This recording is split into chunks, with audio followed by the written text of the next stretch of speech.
Bonsoir tout le monde. Bonsoir, chers amis. C'est pas une bonne semaine pour nous autres dans la province de Québec, encore moins à Québec.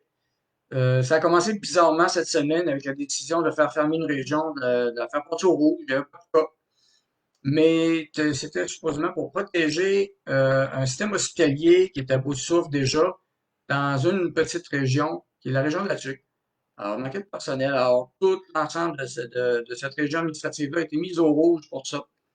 Et là, aujourd'hui, on a la Madame Guilbeault, la députée du comté de Louis-Hébert, qui est à Québec, actuellement dans la région de Québec, qui nous fait des leçons, des reproches. Malabon s'en est mêlé aussi, parce que là, tout d'un coup, il y a une augmentation de cas. Et tout d'un coup, on a la menace de dire, si vous ne faites pas attention, vous n'aurez pas accès aux soins de santé.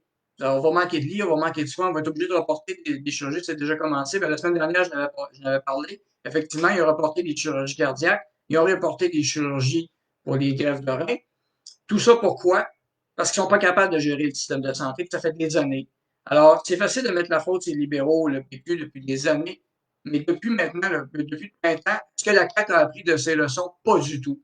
Les cas principaux actuellement, c'est encore où? Dans les CHSLD, dans les foyers de personnes âgées, ce qu'on appelle les RPA, résidences personnes âgées, sont encore à des foyers d'infection très importants. Juste hier, un foyer de personnes âgées de Québec, 61 résidents, 35 infectés et une seule infirmière pour s'occuper de tout. C'est un RPA qui était sous gestion du gouvernement aussi. Alors là, Mme Guilbeault, c'était la députée du comté de Louis-Hébert.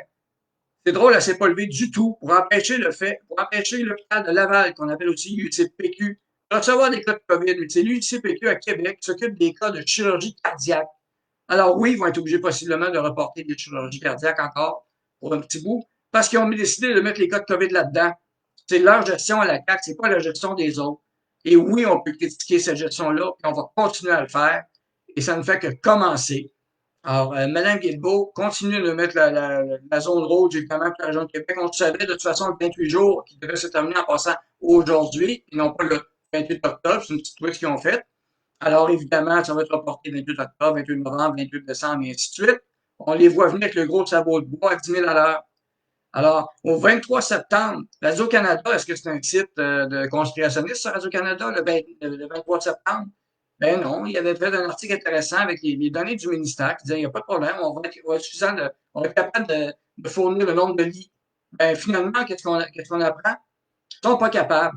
Mais le pire, c'est que le cas d'hospitalisation aujourd'hui, le cas d'hospitalisation régulière 441 et non en soins intensifs 99, c'est donné d'aujourd'hui. Les données, tout le monde peut les voir sur le site de l'INSPQ, Institut national de santé publique du Québec. Et pas besoin d'un doctorat pour pouvoir lire des graphiques et des données. Ces données-là sont disponibles, ça vous appartient.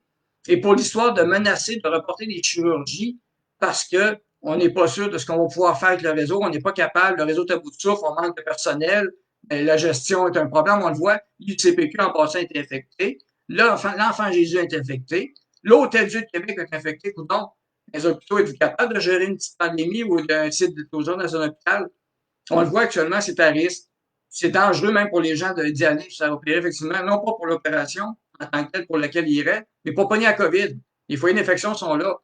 Puis en plus, on dit aux gens de faire des efforts. C'est drôle, ça fait depuis un mois qu'on est confinés. Ça fait depuis un mois que les gens portent le masque ou évitent de sortir. Les restaurants sont encore fermés.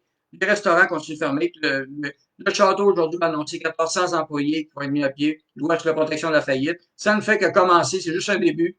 Mais cette gestion-là, ben, vous devrez en répondre à un moment donné. Parce que c'est une gestion politique. Vous avez fourni des chiffres de cas. Vous n'avez pas fourni le taux de décès. Vous n'avez pas fourni le nombre de lits actuellement requis dans la province de Québec et dans la région de Québec, dans toutes les régions qu'il faudrait pour s'assurer d'avoir le contrôle. Mais ça, l'histoire du contrôle, c'est un autre mensonge que vous faites. Vous n'avez jamais eu le contrôle. Le virus, le gouvernement ne contrôle pas le virus. OK, là? Le virus, il fait pas mal ce qu'il fait actuellement. Les sites d'éclosion, ils ne savent même pas ce qu'ils sont actuellement. Pouvez-vous dire comment quelqu'un est infecté dans un hôpital actuellement? Puis surtout quelqu'un qui a une chirurgie cardiaque et qui se fait infecter du COVID après sa chirurgie. Comment ça qu'il l'a eu? Il est rentré à l'hôpital, il n'y a pas de COVID. Puis pendant l'opération, ça s'est fait, ou après, peu importe. La personne en est décédée la semaine dernière. Alors là, l'histoire du réseau de la santé à bout de souffle, qui ont mis la région dans le rouge, ben, c'est une décision politique et vous devrez appuyer le plus politique éventuellement. Puis soyez avertis, ça ne fait juste que commencer les manifestations puis les gens qui en ont ras-le-bol de là, l'économie, elle va être à terre, puis vous ne pourrez pas tout le monde tout le temps payer avec des subventions pour sauver tout le monde. C'est la même chose que le maire de la ville qui n'est pas fier de ses habitants. Ben, les habitants de Québec ont été très dociles, comme Mme Guilbeault l'a demandé. Mme Guilbeault, qui, je répète, députée de Louis Hébert, et c'est dans son comté que l'IUCPQ, qui fait des chirurgies cardiaques importantes pour le Québec, a été désigné comme zone pour recevoir la COVID. Ben, c'était peut-être une erreur stratégique d'avoir fait ça. Puis maintenant, il faudrait que tout le monde paye pour votre erreur à vous de gestion. Alors, bonne soirée, bonne fin de semaine, restez prudents. Et je sais que vous allez continuer à faire toutes les mesures que vous voulez, les gens qui m'écoutent. Vous le faites déjà. Vous le faites depuis le printemps. La distanciation, le lavage des mains, le masque. Alors, ça continue de se faire. Mais les foyers d'infection actuellement, c'est les personnes âgées, les foyers de personnes âgées, les CHSLD, les hôpitaux. C'est ça, les foyers d'infection actuellement. Il faut payer pour ça. Et je répète, 40 milliards du budget. 40 milliards dans le réseau de la santé. Et on l'a vu cette semaine encore, des personnes qui quittent la nouvelle cohorte qui ont été formées pour le CHSLD, 26 piastres de l'heure, ils n'ont pas atteint 26 piastres, 25 piastres, mais peu importe. C'est même pas les salaires qui est l'enjeu actuellement. C'est même pas c'est l'organisation, tout ça qui dérange. C'est l'organisation qui est tout proche. Et on savait avant la COVID comment ça s'appelait des CHSLD. On appelait ça malheureusement des mouroirs parce que la gestion était catastrophique. Il y a une ministre qui était supposée s'en occuper aussi de ceux-là. La ministre, on l'entend plus actuellement. Hein? On a oublié son nom, mais ça fait son affaire, je pense, hein, Mme Blais. Alors voilà, c'est tout pour ce soir et je vous souhaite une belle fin de semaine. Puis on se revoit la semaine prochaine. Bye!